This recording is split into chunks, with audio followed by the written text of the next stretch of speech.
Hello friends, आपका इस channel पे स्वागत करता हूँ। मैं हूँ एडवोकेट अरुण तलवार। कंज्यूमर प्रोटेक्शन एक्ट 1986 या 2019 2019। अब इनमें केस वाला फाइल करने का मैंने एक वीडियो बनाया था, वो भी ज़रूर देख लीजिएगा। अब कंज्यूमर जो होते हैं, इन केसेस में एविडेंस देने की बहुत ज़रूरत होती है। क्यों? क्योंकि बिना एविडेंस के किसी के भी क्लेम को सच्चा या झूठा नहीं कहा जा सकता। अगर आपके पास कोई आके कह दे कि कुतुब मीनार की ज़मीन हमारे पुरखों की थी, तो आप कहोगे क्या सबूत है भाई, कोई कागज़ दिखाओ, कुछ लोगों की गवाही दो, पेश करो, कोई पुराने दस्तावेज हों जिससे पता लगे कि कुतुब मीनार वाली ज़मीन तुम्हारे पुरखों की थी, तो अब तुम्हारा ख़ानदानी हक है। ठीक है। ऐसे ही कंज्यूमर फोरम में भी जब कोई केस फाइल हो जाता है और एक कंज्यूमर जिसकी डेफिनेशन देना अब ज़रूरी नहीं है क्योंकि आप जान चुके हैं, तो वो ये पेश कर देता है कि मैंने फलाने फलाने से ये आइटम खरीदी थी, या इस कंपनी से मैंने ऑनलाइन संपर्क करके या उनके पास फ़ोन नंबर से बात करके अपने एयर कंडीशन की सर्विसेज के लिए इनसे कांटेक्ट किया था और पेमेंट कर दी थी। और इन्होंने मुझे बोल दिया था कि आप ये एसी कम से कम 2 सीज़न खींच देगा, लेकिन वो आधा पौना सीज़न भी नहीं झेल पाया। तो अब आप क्लेम कर रहे हैं, तो इसका क्या एविडेंस है? चलिए आज एविडेंस इन कंज्यूमर केसेस इस पे बात करते हैं। एक चीज़ और बता दूं, शायद पिछले वीडियो में रह गई होगी। वैसे मैंने समझाया तो अच्छी तरह था, जैसे कि मेरी आदत है, लेकिन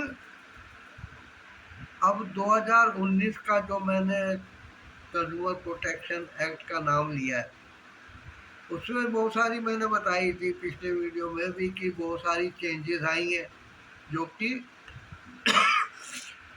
आई एम सॉरी, जो कि ज़माने के साथ चलने के लिए अमेंडमेंट बहुत ज़रूरी थी। तो अब कंज्यूमर फोरम जो मैं बोल रहा हूँ,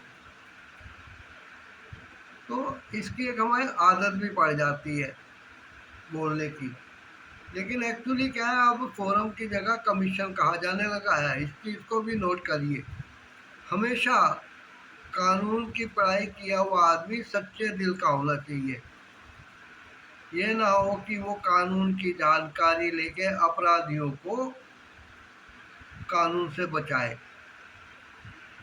कानून के हाथ बहुत लंबे होते हैं क्योंकि उसको अपराधी तक पहुंचना होता है। अब वही कानून के हाथ अगर अपराधी को बचाने के लिए आगे बढ़े, तो यकीन मानिए रास्ते में वो काट दिए जाएंगे।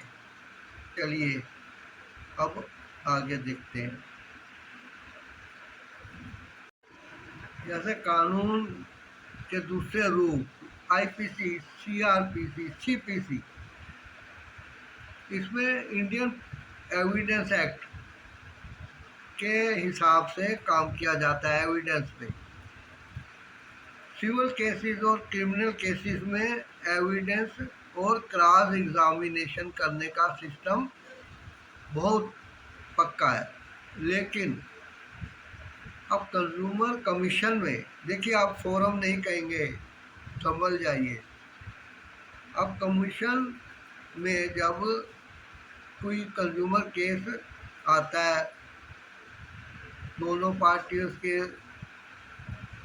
आमने सामने दलीलें होती हैं, बहस होती है। तो अब कंप्लेनेंट वगैरह को क्रॉस एग्जामिन नहीं किया जाता। लेकिन जब कोई टेक्निकल इशू हो तब ज़रूर ये सवाल उठता है कि एविडेंस के बिना काम नहीं चलेगा तो क्या करें। उस टाइम डिफेंडेंट भी ये कहता है कि ये टेक्निकल मैटर है, टेक्निकल इश्यूज के कारण मुझे कंप्लेनेंट से कुछ सवाल पूछने हैं, क्योंकि मुझे यदि अपने आप को बचाना है तो इस टेक्निकल इशू के हिसाब से मुझे चलना पड़ेगा।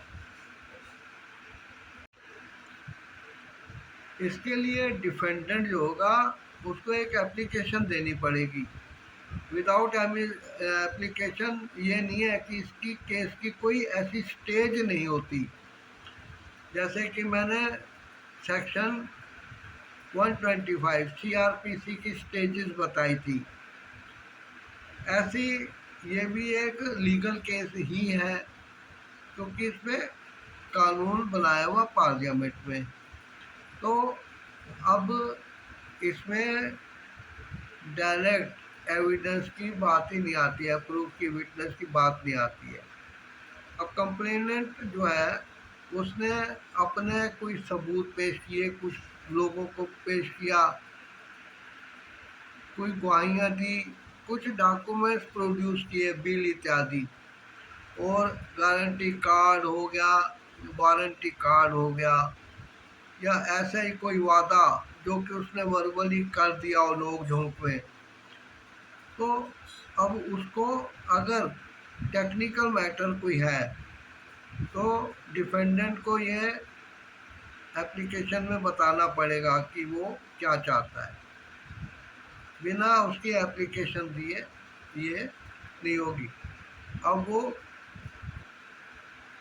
क्रॉस एग्जामिनेशन में क्या होता है कि जो बातें, जो क्लेम, जो डॉक्यूमेंट, एविडेंस उसने कंप्लेनेंट ने फाइल की हैं उनके बारे में फिर डिफेंडेंट कुछ ऐसी बातें पूछता है जिनका जवाब हाँ या ना के हिसाब से उस क्लेम को या तो साबित कर देता है कि हाँ क्लेम सच्चा है, या उस क्लेम को झूठा साबित कर देता है। जबकि वो क्लेम सच्चा होता है लेकिन विदाउट एविडेंस उसकी पुअर हालत होती है। अब जो स्टूडेंट्स हैं लॉ के, उनके मन में क्वेश्चन तो उठेगा ही कि ऐसे पेपर में पूछना पड़े, लिखना पड़े। पूछना पड़ेगा तो नहीं, आप कैसे पूछेंगे, आपसे पूछा जाएगा, ठीक है जी। ऐसे छोटी मोटी मजाक की बातें चलती रहनी चाहिए, नहीं तो बोरिंग सब्जेक्ट हो जाते हैं लॉ के। बहुत गहराई में उतरना पड़ता है। यदि आप तैरते टाइम हाथ पैर चलाना थोड़ी देर बंद कर दें और फिर चालू कर दें तो आप डूबेंगे नहीं। ओके सर, देखिए टेक्निकल बातें क्या होती हैं। अब जैसे किसी बिल्डिंग में आग लग गई है, शोरूम में, गोदाम में, अब उस गोदाम वालों ने, उस शोरूम वालों ने इंश्योरेंस करा रखा होता है इंश्योरेंस कंपनी से। अब वो हजार्डियस मैटर है आग लगना, उसमें यदि पलक झपकने की भी देर हो जाए तो पूरा गोदाम जल के राख हो जाता है, बहुत नुकसान होता है।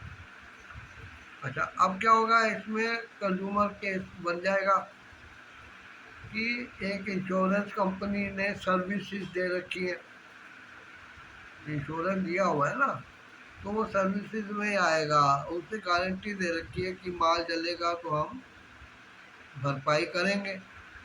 लेकिन क्या है, अब कितना माल जल गया, कैसे जला, आग लगने के क्या कारण थे, फायर फाइटिंग इंस्ट्रूमेंट जो होते हैं, अप्लायंसेस, उनकी क्या पोजीशन थी, क्या वो खाली डब्बे ही लटके थे, क्या वो काम करते थे, उनकी इंस्पेक्शन होती थी। कई चीज़ें आ जाती हैं। अब जैसे कोर्ट में हमने लड़ा था, तो उसमें यही आ गया, इंश्योरेंस कंपनी ने असेस कराया क्लेम कि कितने का नुकसान हुआ है, तो यकीन मानिए कि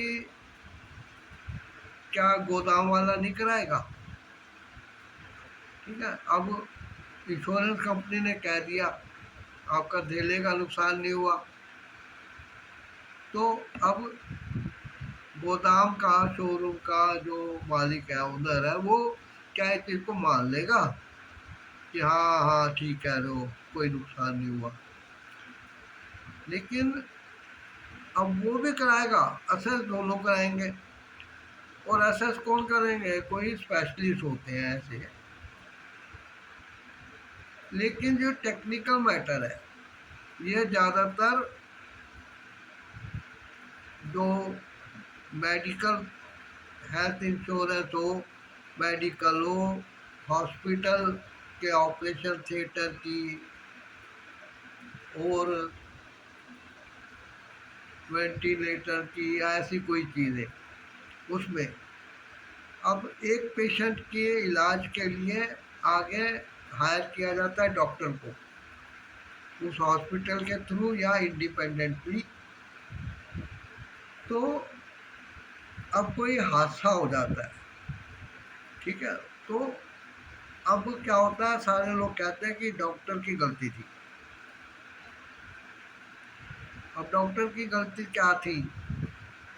उसने क्या गलती की? अब ऑपरेशन थिएटर में जो गलतियां हो सकती हैं, उसका एविडेंस कहाँ से आएगा, विटनेस कहाँ से आएगी? क्या ऑपरेशन थिएटर में डॉक्टर को असिस्ट करने वाले जो स्टाफ होते हैं, ऑपरेशन रूम असिस्टेंट ऑपरेटर वहाँ होते हैं, क्या वो आके गवाही देंगे कि डॉक्टर साहब ने ऐसे किया था? जैसे पिक्चर में आपने देखा था, अमिताभ बच्चन बिना घूंट मारे ऑपरेशन थिएटर में घुस नहीं रहा था, या घुस नहीं रहे थे बिग बी हमारे। ठीक है, तो ऐसे सीन एक्चुअली इंटरटेनमेंट के लिए हैं। अब डॉक्टर चाहते तो इस पिक्चर पे क्लेम कर सकते थे कि उन्होंने कैसे बताया कि एक डॉक्टर पी के ऑपरेशन करेगा। खैर, ये केस मुझे नहीं मिला तो ना मिला, किसी को भी नहीं मिला होगा। खैर, तो अब टेक्निकल, अब उसके लिए कुछ स्पेशलिस्ट होते हैं जो कि देखते हैं कि क्या क्या हुआ, क्या क्या होना चाहिए था, क्या हो गया है, ठीक है, कहाँ कमी है, इस चीज़ को देखा जाता है। अब कई बार देखो, कई ऐसे केस हॉस्पिटल में चले जाते हैं कि जहाँ हॉस्पिटल को फीस मिल सकती है, लेकिन वो पेशेंट के जो साथ केयर टेकर आए होते हैं, फैमिली मेम्बर वगैरह, तो उनको बोल देता है आप इनको बड़े हॉस्पिटल में ले जाइए, क्योंकि हमारे पास ये सुविधा नहीं है। तो आप देखो कि हॉस्पिटल को पैसा मिल सकता था, फीस मिल सकती थी, लेकिन उनको पता है जबकि हमारे स्टैंडर्ड में नहीं आता है, हमारे पास इंस्ट्रूमेंट मशीनें नहीं है, एक्सपर्ट डॉक्टर नहीं है, ऑपरेशन थिएटर में ऐसी कोई चीज़ नहीं है जो कि इसके लिए ज़रूरी है, तो वो बड़े हॉस्पिटल में ले जाने का रिकमेंड करते हैं।